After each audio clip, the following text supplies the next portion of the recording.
전 세계 시청자들이 충격에 빠졌습니다. LA에서 도시 리뷰 채널을 운영하는 유튜버가 한국을 방문했습니다. 그의 계획은 명확했습니다. 한국이 과대평가됐다는 걸 보여주는 폭로 영상을 만드는 것이었죠. 하지만 서울에서 보낸 3주는 그의 생각을 완전히 바꿔놓았습니다. 지하철에 둔 노트북이 3일 만에 돌아왔고 공항 입국 심사가 19분 만에 끝났으며 응급실에서 받은 청구서는 15만 원이었습니다. LA에서 같은 치료를 받았을 때는 3,200달러였죠. 새벽거리는 낮보다 안전했고 택배는 4시간 만에 도착했습니다. 그가 올린 솔직한 고백 영상에 미국인들은 충격을 받았고 한국인들은 환호했습니다. 지금부터 그가 직접 밝힌 한국의 충격적인 모습 탑10을 확인해 보겠습니다. 한국 최고라고 댓글을 남겨주세요. 여러분의 구독과 좋아요는 아주 큰 힘이 됩니다. 노트북 화면을 노려보며 새로 고친 버튼을 또 눌렀습니다. 조회수가 거의 오르지 않고 있었어요. 일주일 전에 올린 시애틀 도시 리뷰 영상인데 겨우 8만 회였습니다. 6개월 전 같았으면 첫날에 20만은 찍었을 텐데 요즘은 뭘 올려도 반응이 시원찮았죠. 제 이름은 마크 앤더슨입니다. LA에서 도시 리뷰 유튜브 채널을 운영하고 있어요. 구독자는 150만 명 정도 되는데 솔직히 말하면 요즘 위기감을 많이 느끼고 있습니다. 작년까지만 해도 영상 하나 올리면 평균 50만 조회수는 나왔거든요. 뉴욕의 지하철 문제를 다룬 영상은 200만을 넘겼고 샌프란시스코의 노숙자 이슈는 300만까지 갔었습니다. 하지만 최근 3개월간은 10만도 안 나오는 영상들이 계속 나오고 있었어요. 댓글창을 열었습니다. 그리고 또 한숨이 나왔죠. 한국 가보세요. 진짜 다릅니다. 마크, 서울 가면 생각 바뀔 거예요. 미국만 리뷰하지 말고 한국 시스템 좀 보세요. 한국 도시 안 가보고 뭘 안다고 그래요? 몇 주 전부터 이런 댓글들이 도배되기 시작했습니다. 처음에는 무시했어요. 한국이요? 솔직히 별 관심 없었습니다. 제가 주로 다루는 건 미국과 유럽 도시들이었고 그게 제 전문 분야였으니까요. 아시아 도시들은 제 채널 콘셉트랑 안 맞는다고 생각했습니다. 그런데 댓글은 계속 늘어났고 급기야 지난주 영상에는 상위 댓글 10개 중 8개가 한국 관련이었어요. 짜증이 났습니다. 왜 자꾸 한국 타령인지 이해가 안 됐죠. 그날 밤 친구 제이슨과 전화 통화를 했습니다. 제이슨은 저랑 같이 콘텐츠 크리에이터로 일하는 친구인데 구독자는 80만 정도 됩니다. 야 마크, 요즘 조회수 어때? 제이슨이 물었고 저는 솔직하게 답했어요. 망했어. 뭘 올려도 10만도 안 나와. 구독자들은 맨날 한국 가라는 댓글만 달고. 제이슨이 웃더군요. 그럼 가면 되잖아. 한국 영상 하나 찍어. 아니, 왜 내가 한국을 가야 돼? 거기가 뭐가 그렇게 대단하다고 다들 난리야? 제이슨이 잠시 멈칫하더니 말했습니다. 솔직히 나도 잘 모르겠어. 근데 요즘 한국 콘텐츠가 핫하긴 해. BTS니 뭐니 하면서. 어쨌든 구독자들이 원하면 해주는 게 맞지 않아? 전화를 끊고 나서도 계속 생각했습니다. 그리고 문득 아이디어가 떠올랐어요. 한국을 가긴 가되 폭로 영상을 만드는 겁니다. 다들 한국이 대단하다고 하는데 정말 그런지 제가 직접 가서 확인해 보는 거죠. 그리고 과장된 부분들, 미화된 것들을 팩트로 까발리는 겁니다. 생각할수록 괜찮은 기획 같았어요. 조회수도 확실히 나올 것 같았고요. 다음 날 바로 영상을 하나 찍었습니다. 여러분, 드디어 결정했습니다. 한국 갑니다. 카메라를 보며 시익 웃었어요. 다들 한국이 얼마나 대단한지 댓글로 난리인데 제가 직접 가서 확인해 보겠습니다. 3주 동안 서울에서 지내면서 진짜 모습을 보여드릴게요. 과연 여러분이 말하는 것만큼 대단한지 팩트 체크하겠습니다. 영상을 올리자마자 반응이 폭발했습니다. 드디어! 기다렸어요. 한국 가서 제대로 보고 와요. 과대평가된 거 다 까발려주세요. 마크가 직접 가면 진실을 알 수 있을 거예요. 좋아요가 3만 개를 넘었고 조회수도 하루 만에 15만을 찍었습니다. 역시 한국이 키워드였구나 싶었죠. 비행기 티켓을 검색했습니다. LA에서 인천까지 왕복 티켓이 1,200달러 정도였어요. 3주 숙소는 에어비앤비로 잡았고 한 달에 1,500달러짜리 홍대 근처 원룸이었습니다. 촬영 장비를 챙기며 속으로 생각했어요. 3주면 충분할 겁니다. 서울 구석구석 다니면서 과장된 부분들 다 찍어오면 되니까요. 지하철이 그렇게 좋다는데 뉴욕이랑 비교해보면 되고 안전하다는데 LA 밤거리랑 비교하면 되죠. 출발 전날 밤 제이슨이 또 전화했습니다. 마크, 진짜 가는 거야? 응, 모레 출발이야. 근데 만약에 진짜 좋으면 어떡하려고? 저는 웃으며 답했어요. 설마. 다들 과장하는 거야. 가서 보면 별거 아닐 거야. 그렇게 저는 한국행 비행기에 올랐습니다. 노트북에는 이미 폭로 영상 제목을 몇 개 메모해 두었어요. 한국의 진실, 과대평가된 도시 서울, 한국이 숨기고 싶어하는 것들 같은 자극적인 제목들이었죠. 11시간 비행 끝에 인천공항에 도착했을 때 저는 확신하고 있었습니다. 3주 후면 구독자 200만을 찍을 거라고요. 비행기에서 내리자마자 카메라를 켰습니다. 인천공항 입국장으로 걸어가면서 주변을 촬영하기 시작했어요. 첫 인상부터 기록해야 나중에 비교할 수 있으니까요. 자, 지금 막 인천공항에 도착했습니다. 카메라를 향해 속삭이듯 말했습니다. LA 공항이랑 비교해 볼까요? 일단 복도는 깨끗하네요. 하지만 아직 입국 심사를 안 거쳤으니까 진짜 테스트는 지금부터죠. 입국 심사장으로 향하는데 표지판들이 눈에 들어왔습니다. 한글 아래 영어가 선명하게 병기되어 있었고 심지어 중국어와 일본어까지 있었어요. 화살표도 크고 명확했습니다. LA 공항은 표지판 찾느라 헤맨 적이 한두 번이 아니었는데 여기는 달랐죠. 입국 심사줄에 섰습니다. 사람들이 꽤 많았어요. 금요일 저녁 도착편이라 그런지 5개 라인이 모두 붐볐습니다. 속으로 생각했죠. 여기서 최소 1시간은 걸리겠네. LA 공항은 평균 2시간이니까 한국도 비슷하겠지. 시계를 봤습니다. 오후 7시 23분이었어요. 그런데 줄이 생각보다 빨리 움직였습니다. 앞 사람들이 심사대를 통과하는 속도가 상당히 빨랐거든요. 한 사람당 30초에서 1분 정도. LA에서는 한 사람당 3분씩은 걸렸었는데 말이죠. 제 차례가 됐습니다. 시계를 다시 확인했어요. 7시 33분. 줄을 선 지 10분밖에 안 지났습니다. 심사관이 여권을 받아 스캔했습니다. 그리고 저를 쳐다보며 짧게 물었어요. 방문 목적이 어떻게 되시나요? 영어가 완벽했습니다. 억양도 거의 없었어요. 관광입니다. 3주 정도 있을 예정이에요. 심사관이 고개를 끄덕이며 몇 가지 더 물었습니다. 어디 묵는지, 직업이 뭔지 같은 기본적인 질문들이었죠. 대답하는데 30초도 안 걸렸고 곧바로 입국 도장을 찍어줬습니다. 좋은 여행 되세요. 그렇게 통과했습니다. 전체 소요 시간 1분도 안 됐어요. 수화물 찾는 곳으로 이동했습니다. 전광판을 보니 제 비행편 번호 옆에 수화물 벨트 번호가 표시되어 있었어요. 5번 벨트였습니다. 그쪽으로 걸어가는데 이미 가방들이 나오기 시작하고 있었습니다. 제 캐리어를 찾았습니다. 그런데 캐리어 손잡이에 뭔가 부착되어 있었어요. 작은 전자 태그 같은 게 달려 있었는데 제 이름과 비행편 정보가 적혀 있었습니다. LA 공항에서는 본 적 없는 시스템이었죠. 세관 검사대를 통과하고 입국장 밖으로 나왔습니다. 시계를 봤어요. 7시 42분. 비행기에서 내려 입국장을 완전히 빠져나오기까지 총 19분이 걸렸습니다. 잠깐 멈춰 섰습니다.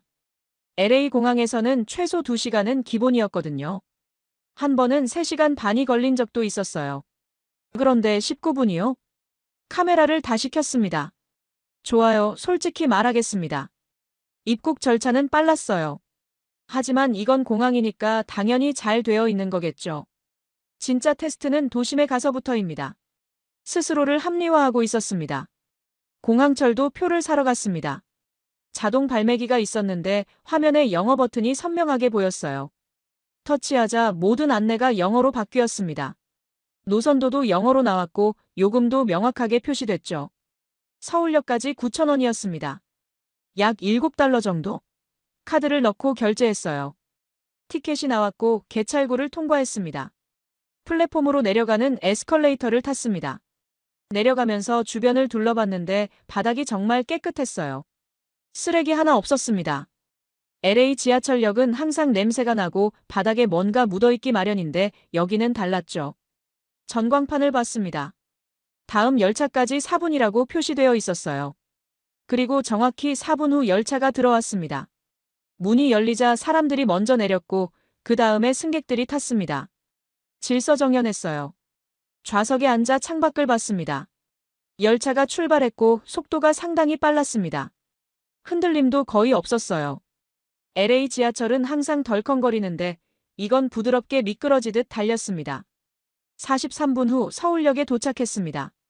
에어비앤비 호스트가 알려준 대로 2호선으로 갈아타야 했어요.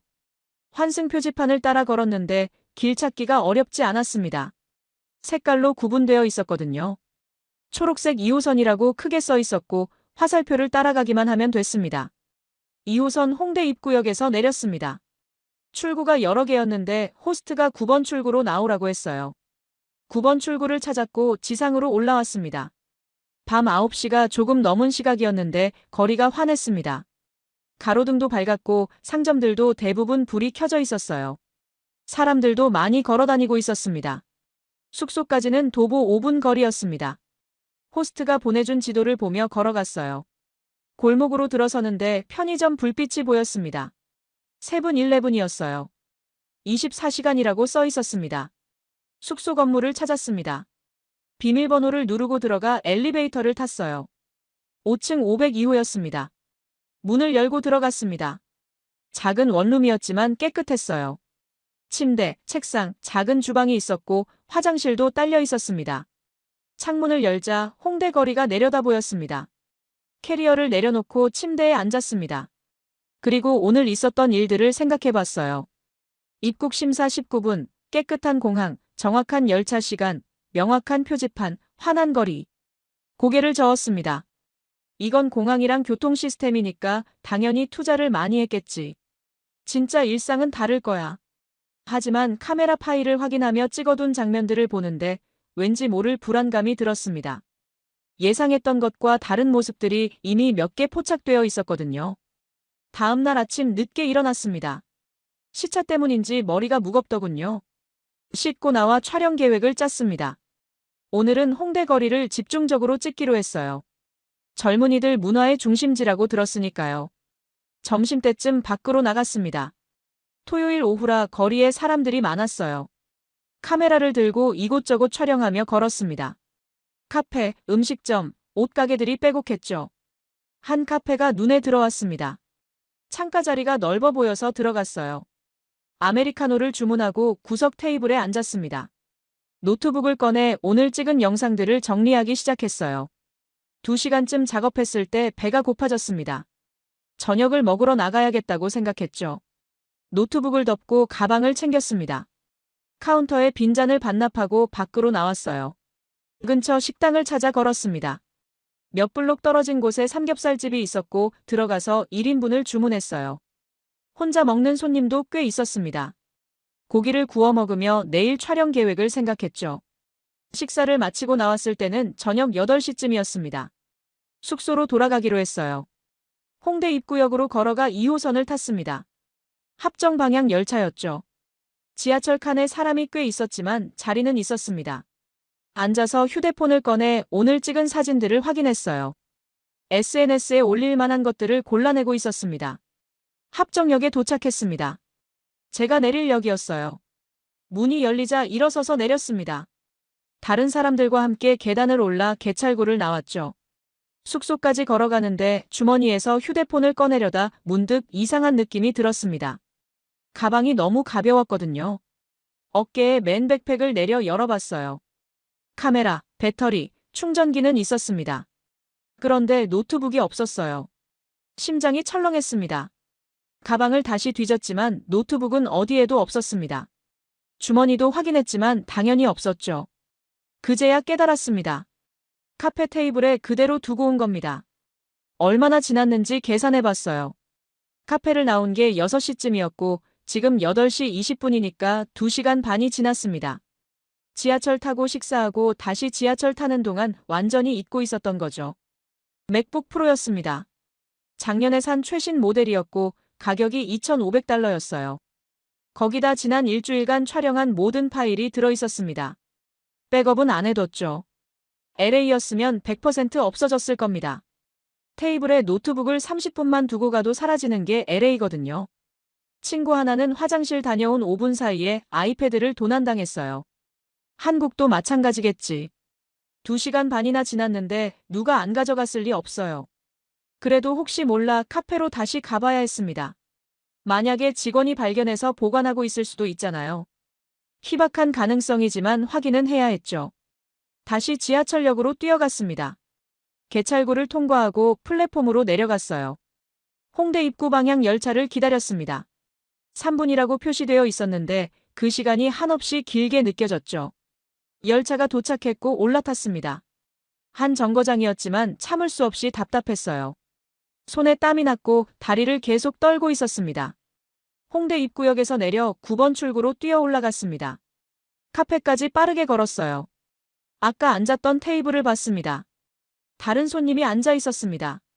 커플이었어요. 테이블 위에는 그들의 음료와 노트북만 있었죠. 카운터로 갔습니다. 직원이 웃으며 물었어요. 주문하시겠어요? 영어로 말했습니다. 아니요, 저 오늘 오후에 여기 있었는데요. 노트북을 두고 간 것 같아서요. 직원이 잠깐 생각하더니 고개를 저었습니다. 노트북이요? 못 봤는데요. 어디 자리에 앉으셨어요? 저기 창가 구석이요. 손가락으로 가리켰어요. 아, 거기요. 잠깐만요. 직원이 안쪽으로 들어가더니 다른 직원과 이야기를 나눴습니다. 그리고 돌아와서 말했어요. 오후 6시쯤 청소할 때는 없었대요. 혹시 다른 손님이 맡기고 갔을 수도 있으니까 확인해 볼게요. 뒤쪽 작은 방으로 들어갔다가 빈손으로 나왔습니다. 죄송한데 여기는 없네요. 알겠습니다. 감사합니다. 카페를 나왔습니다. 예상했던 결과였어요. 2시간 반이나 지났는데 그대로 있을 리가 없죠. 체념하며 숙소로 걸어갔습니다. 머릿속으로 계산하고 있었어요. 노트북 $2,500, 거기 있던 파일들은 가격으로 환산할 수 없죠. 일주일 작업이 날아갔으니까요. 숙소 문을 열고 들어가 침대에 앉았습니다. 한숨이 나왔어요. 망했다. LA에서도 비슷한 경험이 5번 있었습니다. 아이폰 2번, 에어팟 1번, 카메라 렌즈 1번, 선글라스 1번. 전부 돌아오지 않았어요. 한국도 똑같을 겁니다. 내일 아침에 분실물 센터라도 가봐야겠다고 생각했습니다. 혹시 모르니까요. 하지만 기대는 하지 않았어요. 휴대폰으로 노트북 시리얼 넘버를 확인했습니다. 애플 계정에 로그인해서 원격으로 잠금 설정을 했어요. 최소한 누군가 제 파일을 보는 건 막아야 했으니까요. 그날 밤 잠이 잘 오지 않았습니다. $2,500와 일주일 작업물을 날렸다는 생각에 계속 뒤척였죠. 한국 와서 이틀째인데 벌써 이런 일을 당하다니. 천장을 보며 생각했습니다. 내일 분실물 센터에 가서 혹시 모르니 물어는 보겠지만 기대하지는 않아야겠다고요. 일요일과 월요일을 그냥 보냈습니다. 노트북 없이 촬영만 계속했어요. 휴대폰으로 찍은 영상들은 클라우드에 올렸지만 편집은 할 수 없었죠.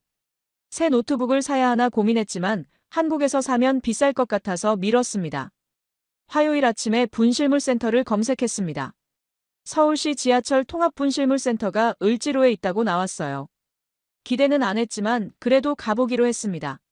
만약의 경우라도 있으니까요. 2호선을 타고 을지로 3가역에서 내렸습니다. 6번 출구로 나와 지도를 보며 걸었어요. 10분쯤 걸으니 건물이 나왔습니다. 서울교통공사 을지로 분실물센터라고 써 있었죠. 안으로 들어갔습니다. 생각보다 넓은 공간이었어요. 카운터가 있었고 뒤쪽에는 선반들이 가득했습니다. 우산, 가방, 옷가지들이 정리되어 있었죠. 직원이 반갑게 인사했습니다. 무엇을 도와드릴까요? 영어로 대답했어요. 노트북을 찾으러 왔습니다. 토요일 저녁에 2호선 지하철에 두고 내렸어요. 직원이 컴퓨터를 확인하더니 물었습니다.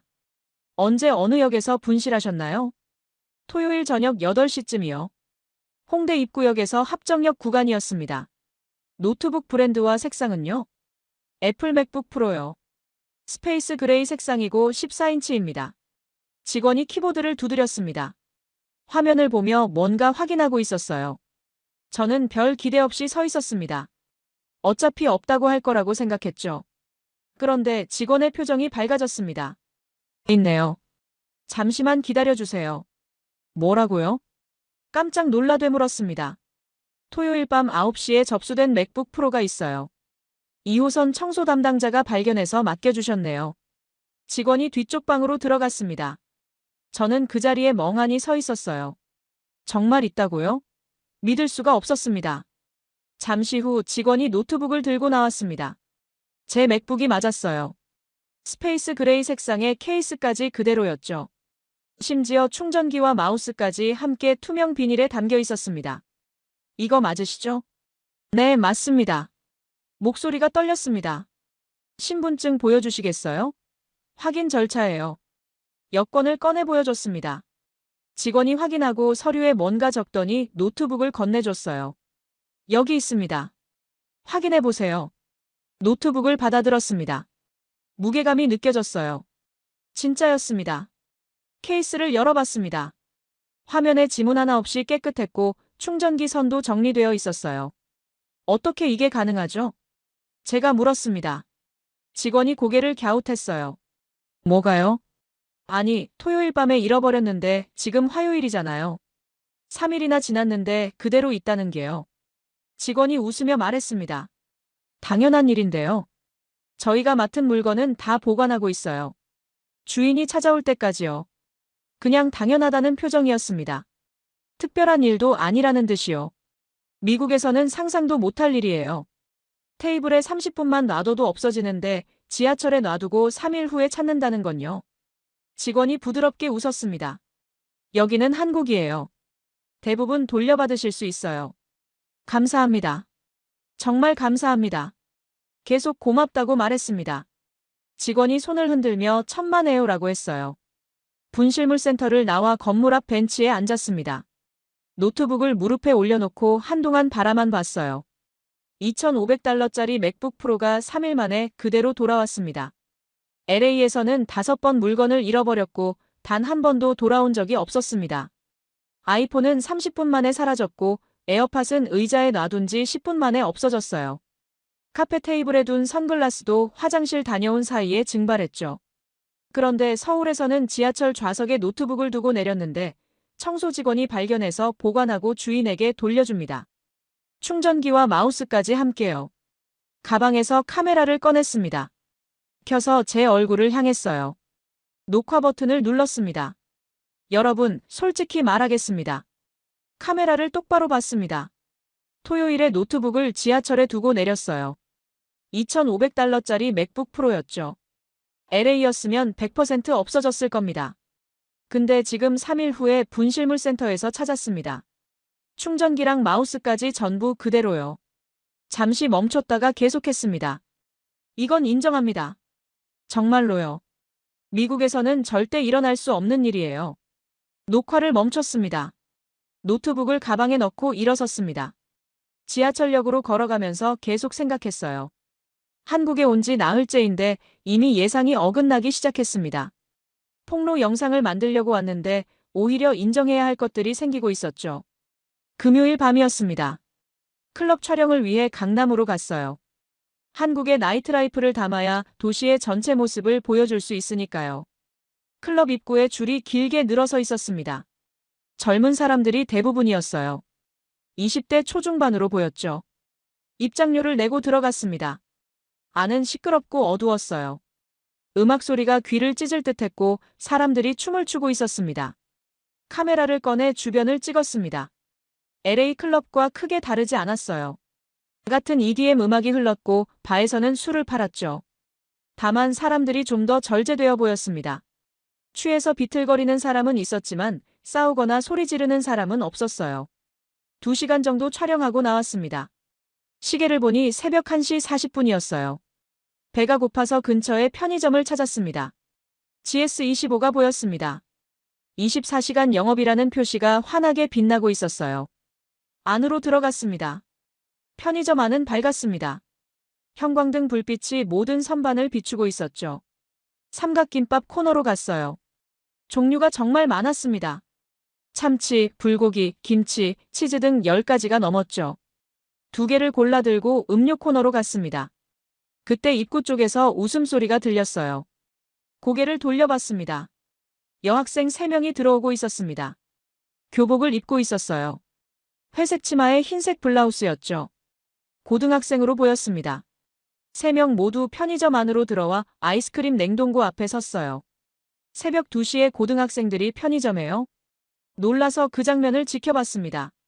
여학생들은 아이스크림을 하나씩 골라 계산대로 갔어요. 돈을 내고 포장을 뜯어 바로 먹기 시작했습니다. 그러고는 편의점 앞 테이블에 앉았죠.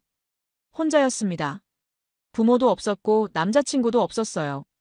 그냥 친구들끼리 새벽에 편의점에서 아이스크림을 먹고 있었습니다. 카메라를 조심스럽게 꺼냈습니다. 학생들이 보이지 않게 낮은 각도로 들고 속삭이듯 녹음했어요. 지금 새벽 2시입니다.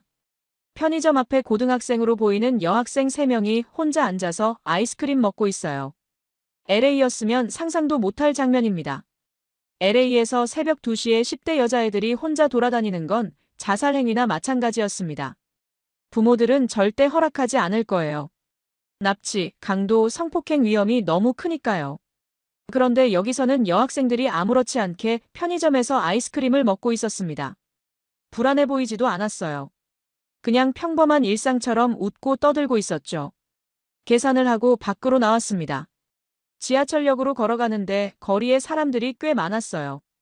클럽에서 나온 사람들, 늦게까지 일한 직장인들, 술 마신 사람들이 뒤섞여 걸어다니고 있었습니다.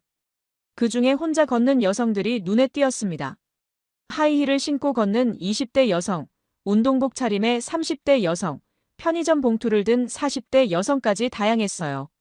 모두 자연스럽게 걷고 있었습니다. 뒤를 돌아보거나 걸음을 빨리 하는 사람도 없었죠. 강남역 지하철 입구로 들어갔습니다. 새벽인데도 사람들이 계속 오가고 있었어요. 계단을 내려가 2호선 플랫폼으로 갔습니다. 플랫폼 벤치에 사람이 하나 누워 있었습니다. 30대 후반으로 보이는 남성이었어요. 정장 차림이었는데 넥타이가 풀려 있었고 얼굴이 붉었습니다. 술에 취해 잠든 것 같았죠. 발치에 구두가 벗겨져 있었고 가방이 옆에 놓여 있었습니다. 열린 가방 안으로 지갑이 보였어요. 저는 멈춰섰습니다. LA였으면 저 사람은 5분 안에 털렸을 겁니다. 지갑, 휴대폰, 시계까지 전부 사라졌을 거예요. 심하면 구두까지 벗겨갔겠죠. 사람들이 지나갔습니다. 잠든 남성을 봤지만 아무도 건드리지 않았어요. 그냥 지나칠 뿐이었습니다. 어떤 사람은 잠깐 걱정스러운 표정을 지었지만 그게 전부였죠. 카메라를 꺼내 조심스럽게 그 장면을 찍었습니다.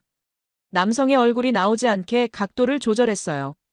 가방과 지갑, 그리고 지나가는 사람들의 모습을 담았습니다. 열차가 도착했습니다. 문이 열리고 사람들이 내렸어요. 저도 타려고 했는데 플랫폼 반대편에서 역무원 2명이 오는 게 보였습니다. 역무원들이 잠든 남성에게 다가갔어요. 한 명이 어깨를 가볍게 흔들었습니다. 손님, 일어나세요. 여기서 주무시면 안 돼요. 남성이 눈을 뜨지 않았습니다. 역무원이 조금 더 세게 흔들었어요. 손님, 일어나셔야 해요. 남성이 신음소리를 내며 눈을 떴습니다. 초점이 없었어요. 완전히 취한 상태였죠. 역무원이 남성을 일으켜 앉혔습니다. 그리고 무전기로 뭔가 이야기했어요. 잠시 후 경찰 2명이 나타났습니다. 경찰이 남성을 부축해 일으켰습니다. 구두를 신겨주고 가방을 챙겨줬어요. 그리고 계단 위로 천천히 데려갔습니다. 저는 그 뒤를 따라갔습니다. 지상으로 올라가니 택시 한 대가 대기하고 있었어요. 경찰이 남성을 택시에 태웠습니다. 지갑에서 신분증을 꺼내 주소를 확인하고 기사에게 알려줬죠. 집까지 모셔다 드려주세요. 기사가 고개를 끄덕였습니다. 택시가 출발했어요. 경찰 2명이 돌아서서 다시 역 안으로 들어갔습니다. 저는 그 자리에 서서 방금 본 장면을 곱씹었어요. 취해서 잠든 사람을 아무도 건드리지 않았습니다. 지갑이 보였는데도 가져가지 않았어요. 역무원이 깨웠고 경찰이 와서 집까지 데려다 주도록 조치했습니다. LA였다면 완전히 달랐을 겁니다. 10분 안에 소지품이 전부 사라졌을 거예요. 경찰이 왔다면 술 취한 불황자라고 치부하고 쫓아냈겠죠. 다시 지하철을 타고 홍대로 돌아왔습니다. 숙소까지 걸어가는 내내 생각했어요. 새벽 2시에 여학생들이 편의점에서 아이스크림을 먹고 여성들이 혼자 안전하게 걷고 취한 사람이 지갑을 그대로 두고 자도 아무도 훔치지 않고 경찰이 집까지 데려다주는 도시. 이런 도시가 정말 존재한다는 게 믿기지 않았습니다. 다음 날 저녁 명동에서 촬영했습니다. 쇼핑거리와 길거리 음식이 유명한 곳이라고 들었거든요. 관광객들이 정말 많았어요. 영어, 중국어, 일본어가 뒤섞여 들렸습니다. 길거리 음식 노점들이 줄지어 있었습니다. 떡볶이, 순대, 호떡, 붕어빵 같은 것들이었어요. 카메라에 담으며 하나씩 사 먹어봤습니다. 대부분 맛있었죠. 한 노점에서 매운 닭꼬치를 샀습니다. 빨간 소스가 발라져 있었어요. 한 입 베어 물었는데 생각보다 훨씬 매웠습니다. 혀가 얼얼했지만 맛있어서 계속 먹었어요. 세 개를 다 먹고 물을 찾았습니다. 편의점에서 물을 사서 마셨습니다. 매운맛이 조금 가라앉았어요. 계속 촬영하며 명동 거리를 돌아다녔습니다. 숙소로 돌아온 건 밤 11시쯤이었습니다. 샤워하고 침대에 누웠는데 배가 이상했어요. 뭔가 꿀렁거리는 느낌이 들었죠. 처음에는 무시했습니다. 그냥 많이 먹어서 그런가 보다 했어요. 그런데 30분쯤 지나자 통증이 시작됐습니다. 배가 쥐어짜듯 아팠어요. 화장실로 뛰어갔습니다. 설사가 시작됐죠. 1시간 동안 화장실을 4번 갔습니다. 배는 계속 아팠고 식은땀이 났어요. 열도 나는 것 같았습니다. 이마를 만져보니 뜨거웠죠. 새벽 2시가 넘었습니다. 상태가 나아지지 않았어요. 오히려 더 심해졌습니다. 구토까지 시작됐거든요. 병원에 가야겠다고 판단했습니다. 휴대폰으로 근처 응급실을 검색했어요. 서울대학교병원 응급의료센터가 가장 가까웠습니다. 도보로 15분 거리였죠. 옷을 주워 입고 밖으로 나갔습니다. 걸으면서도 배가 계속 아팠어요. 식은땀이 등을 타고 흘렀습니다. 병원 응급실 입구를 찾았습니다. 자동문이 열리며 차가운 공기가 나왔어요. 안으로 들어가니 접수 데스크가 보였습니다. 간호사가 물었어요. 어떻게 오셨어요? 영어로 대답했습니다. 배가 아프고 설사를 해요. 구토도 하고요. 간호사가 영어로 답했습니다. 알겠습니다. 여권 있으세요? 여권을 건넸어요. 간호사가 정보를 입력하더니 간단한 서류를 줬습니다. 여기 작성해 주세요. 증상이랑 언제부터 아팠는지요. 서류를 받아 작성했습니다. 손이 떨렸지만 최대한 또박또박 썼어요. 다 쓰고 제출하니 간호사가 체온계를 건넸습니다. 체온 재주세요. 겨드랑이에 끼웠습니다. 삐소리가 나자 확인했어요. 38.2도였습니다. 열이 있네요. 잠시만 기다려주세요. 곧 불러드릴게요. 대기실 의자에 앉았습니다. 시계를 봤어요. 새벽 3시 10분이었습니다. 대기실에 사람이 몇 명 있었습니다. 다리를 다친 남성, 기침하는 할머니, 아이를 아는 엄마까지 5명 정도였어요. LA 응급실 같았으면 최소 20명은 있었을 겁니다. 20분쯤 기다렸습니다. 이름이 호명됐어요. 마크 앤더슨. 일어나서 간호사를 따라갔습니다. 진료실로 안내받았어요. 의사가 앉아 있었습니다. 40대 정도로 보이는 여성이었죠. 안녕하세요. 어디가 불편하세요? 역시 영어였습니다. 배가 아프고 설사를 해요. 1시간에 4번 정도 화장실 갔고 구토도 했습니다. 의사가 고개를 끄덕이며 배를 눌러 확인했습니다. 여기 아파요? 네, 아파요. 언제부터였어요? 저녁 11시쯤부터요. 뭐 드셨어요? 길거리에서 매운 닭꼬치 먹었습니다. 의사가 미소 지었어요. 아마 급성 장염인 것 같네요. 링거 맞고 약 처방받으시면 나아질 거예요. 처치실로 옮겨졌습니다. 간호사가 팔에 링거 바늘을 꽂았어요. 투명한 액체가 천천히 들어오기 시작했습니다. 30분 정도 걸려요. 간호사가 말하고 나갔습니다. 침대에 누워 천장을 봤습니다. 링거 맞는 동안 배 통증이 조금씩 가라앉는 게 느껴졌어요. 링거가 다 들어갔습니다. 간호사가 와서 바늘을 빼고 반창고를 붙여줬어요. 처방전 드릴게요. 1층 약국에서 약 받으세요. 진료실로 다시 갔습니다. 의사가 처방전을 건넸어요. 하루 3번 식후에 드세요. 이틀 정도면 괜찮아질 거예요. 수분 많이 섭취하시고요. 감사합니다. 수납 창고로 갔습니다. 직원이 계산서를 내밀었어요. 15만 원입니다. 잠깐 멈췄습니다. 15만 원이요? 네. 진료비, 링거, 처방전 포함해서요. 계산기를 꺼내 환율을 계산했습니다. 한 달러가 약 1,300원이니까 115달러 정도였어요. 보험 없이 이 가격인가요? 네, 외국인 환자라 보험 적용 안 되는 가격이에요. 믿을 수가 없었습니다. 작년 LA에서 비슷한 증상으로 응급실에 갔던 적이 있었습니다. 배탈이었는데 똑같이 링거 맞고 약 처방받았어요. 청구서가 3,200달러 나왔습니다. 보험 적용 후에도 800달러를 냈죠. 그런데 여기서는 보험도 없이 115달러요? 카드를 건넸습니다. 결제가 됐어요. 영수증을 받아들고 멍하니 서 있었습니다. 1층 약국으로 내려갔습니다. 처방전을 내밀자 약사가 약을 준비했어요. 3분도 안 걸렸습니다. 약값은 청구서에 포함되어 있어요. 약 봉투를 받아들었습니다. 병원을 나왔습니다. 새벽 4시 30분이었어요. 하늘이 조금씩 밝아지고 있었습니다. 벤치에 앉았습니다. 영수증을 다시 봤어요. 15만 원. 진료, 링거, 약 전부 포함해서요. LA에서는 3,200달러였습니다.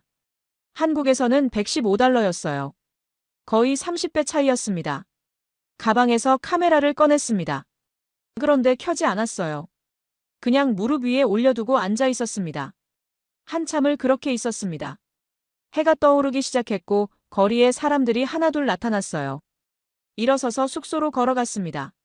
걸으면서 계속 생각했습니다. 한국을 폭로하러 왔는데 점점 미국 시스템에 문제가 보이기 시작했습니다. 3주가 지났습니다.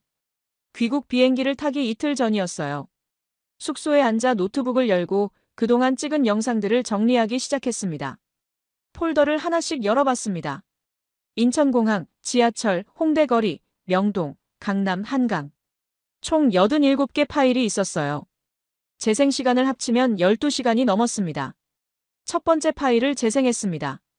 인천공항 입국장에서 찍은 영상이었죠. 화면 속 제가 말하고 있었어요. LA 공항이랑 비교해 볼까요? 진짜 테스트는 지금부터죠. 건방진 목소리였습니다. 뭔가를 까발릴 준비가 되어 있다는 듯한 태도였죠. 다음 파일을 재생했습니다.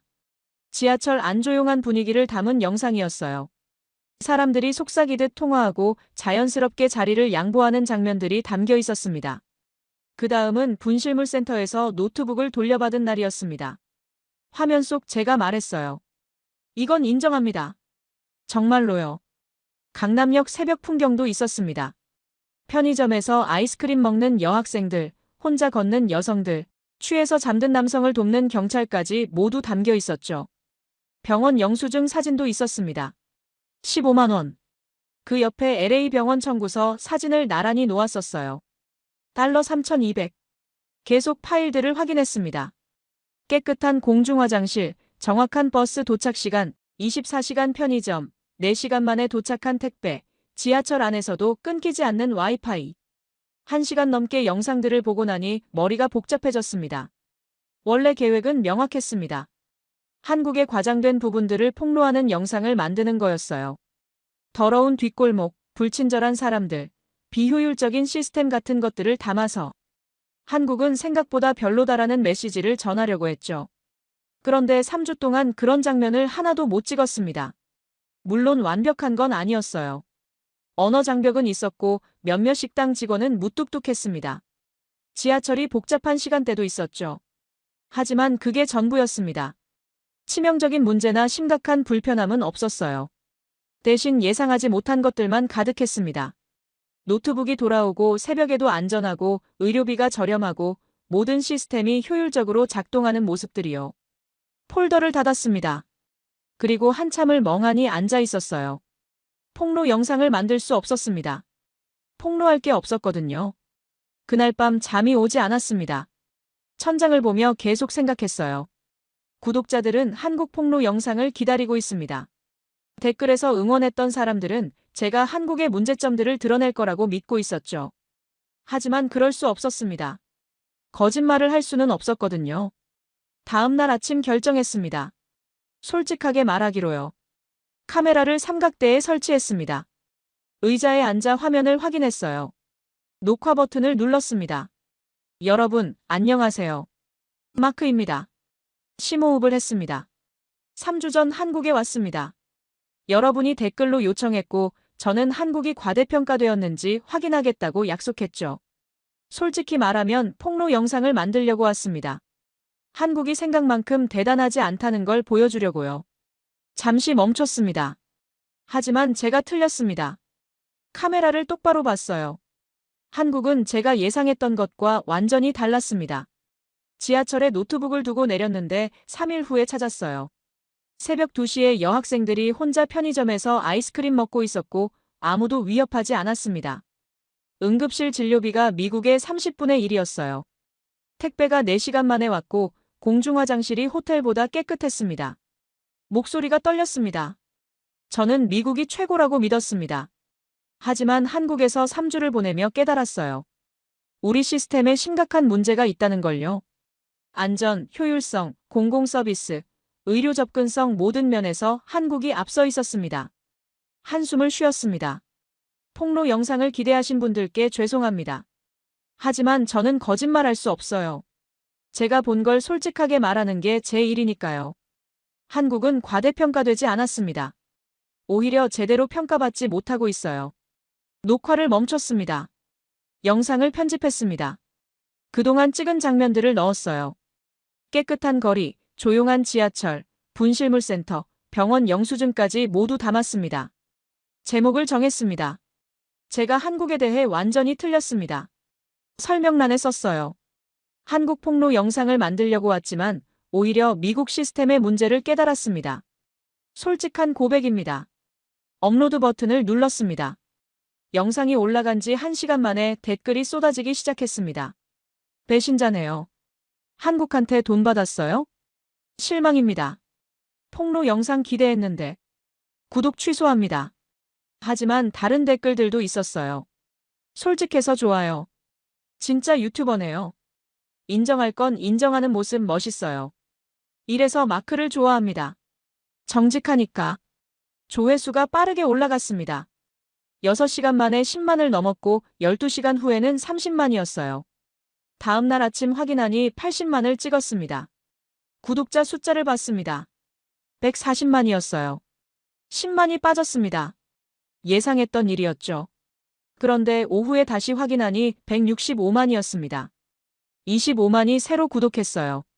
저녁에는 170만이 됐습니다. 댓글창을 열었습니다. 정직한 리뷰 감사합니다. 구독했어요. 한국인인데 객관적으로 봐주셔서 고마워요. 미국인이 인정하니까 더 신뢰가 가네요. 다음에 일본도 이렇게 솔직하게 리뷰해주세요. 노트북을 닫았습니다. 창밖을 봤어요. 홍대 거리가 저녁 불빛으로 환하게 빛나고 있었습니다.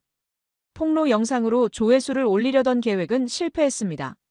하지만 솔직한 영상으로 더 많은 사람들에게 닿았어요. 귀국 비행기는 내일 오후 3시였습니다. 짐을 싸야 했는데 손이 가지 않았어요. 침대에 앉아 창밖만 바라보고 있었습니다. 3주가 너무 빨리 지나갔습니다. 처음 왔을 때는 길게 느껴질 거라고 생각했어요. 낯선 나라에서 3주면 지루할 거라고 생각했죠. 하지만 전혀 그렇지 않았습니다. 휴대폰을 열어 사진첩을 봤습니다. 687장이 찍혀 있었어요. 인천공항, 지하철, 한강, 명동, 강남, 홍대 골목길까지 모든 순간이 담겨 있었습니다. 영상도 확인했습니다. 어제 올린 사과 영상이 이제 150만 조회수를 넘었어요. 댓글도 2만 개가 넘었습니다. 대부분 긍정적인 반응이었죠. 마크, 한국에서 더 콘텐츠 만들어주세요. 서울 시리즈로 계속해주면 좋겠어요. 미국인 시점에서 보는 한국 일상이 재밌어요. 다음에 부산도 가보세요. 댓글들을 읽으면서 생각했습니다. 3주로는 부족했어요. 겉핥기만 한 느낌이었습니다. 서울만 봤을 뿐이고 부산, 제주도, 경주 같은 다른 도시는 가보지도 못했죠. 그리고 솔직히 떠나고 싶지 않았습니다. LA로 돌아가면 뭐가 기다리고 있을까요? 2시간씩 걸리는 입국 심사, 더러운 지하철, 밤에 혼자 걸을 수 없는 거리, $3,000짜리 병원비. 익숙한 것들이지만 이제는 불편하게 느껴졌어요. 한국에서는 달랐습니다. 모든 게 작동했어요. 효율적이고 안전하고 합리적이었습니다. 처음에는 낯설었지만 이제는 편안했죠. 노트북을 열었습니다. 새로운 문서를 만들고 제목을 썼어요. 한국 시리즈 기획안. 타이핑을 시작했습니다. 에피소드 1 한국 대중교통이 세계 최고인 이유. 에피소드 2 24시간 편의점 문화. 에피소드 3 한국 의료 시스템의 비밀. 에피소드 4 왜 한국이 이렇게 안전한가. 에피소드 5 배달 문화의 모든 것. 아이디어가 계속 떠올랐습니다. 손가락이 키보드 위에서 멈추지 않았어요. 30분 만에 15개 에피소드 기획이 나왔습니다. 문득 깨달았습니다. 이걸 하려면 한국에 더 있어야 한다는 걸요. 비자를 검색했습니다. 관광 비자는 90일까지 연장 가능하다고 나왔어요. 출입국 관리사무소에 가서 신청하면 된다고 했습니다. 시계를 봤습니다. 오후 2시였어요.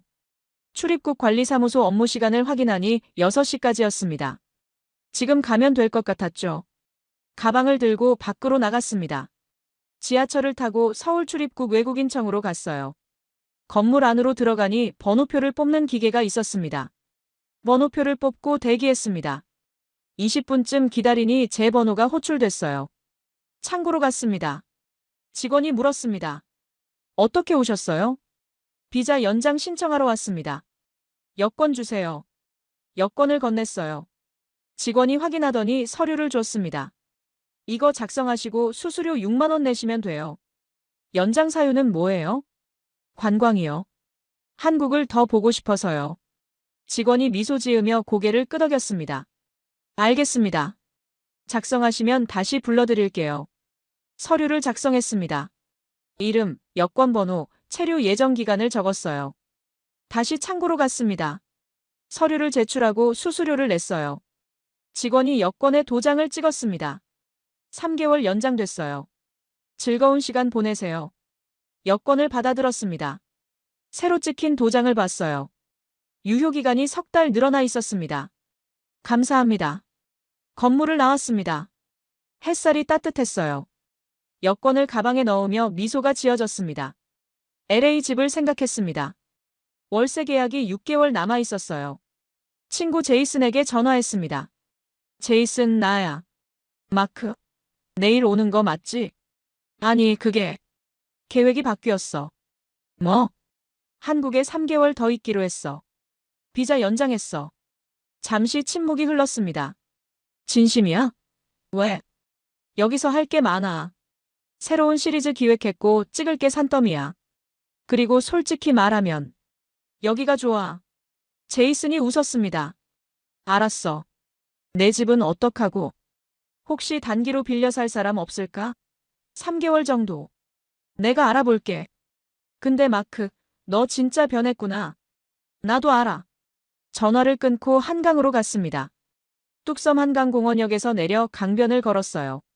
날씨가 정말 좋았습니다. 하늘은 맑았고 바람이 시원했죠. 카페를 찾았습니다. 한강이 보이는 2층 자리에 앉았어요. 아메리카노를 주문하고 창가에 앉아 강을 바라봤습니다. 노트북을 열었습니다. 새 영상 대본을 쓰기 시작했어요. 제목은 왜 저는 한국에 남기로 결정했는가였습니다. 타이핑하면서 생각했습니다. 3주 전 이곳에 왔을 때는 한국을 폭로하려고 했었죠. 과대평가됐다는 걸 증명하려고 했습니다. 하지만 지금은 완전히 달라졌어요. 한국이 가진 가치를 배우고 싶었고 그걸 세상에 알리고 싶었습니다. 해가 지기 시작했습니다. 한강이 주황빛으로 물들었어요. 사람들이 자전거를 타고 조깅하고 돗자리를 펴고 앉아 있었습니다. 카메라를 꺼내 한강 풍경을 담았습니다. 그리고 셀카 모드로 전환했어요. 녹화 버튼을 눌렀습니다. 여러분, 업데이트가 있습니다. 화면을 보며 말했어요. 원래 오늘 LA로 돌아가기로 했었는데요. 계획을 바꿨습니다. 3개월 더 한국에 있기로 했어요. 비자 연장했고 새로운 시리즈를 만들 겁니다. 뒤를 가리켰습니다. 지금 한강에 앉아 있어요. 여기가 진짜입니다. 제가 찾던 게 바로 이거였어요. 효율적이고 안전하고 사람을 존중하는 사회요. 미소 지었습니다. 앞으로 몇 달간 한국의 다양한 모습을 보여드릴게요. 미국인 시점에서 솔직하게요. 함께 해주세요. 녹화를 멈췄습니다. 노트북을 덮고 커피를 마셨습니다. 강물이 반짝이고 있었어요. 6개월 후. 저는 여전히 서울에 있었습니다. 구독자는 250만이 됐고 한국 시리즈는 시즌 2까지 나왔어요. 부산, 제주도, 경주까지 다녀왔습니다. 한국어도 조금씩 배웠고 한국 친구들도 생겼어요. LA 집은 친구가 빌려 살고 있었고 저는 마포에 작은 오피스텔을 얻었습니다. 돌아갈 생각은 없었습니다. 적어도 당분간은요. 여기가 제 자리였으니까요.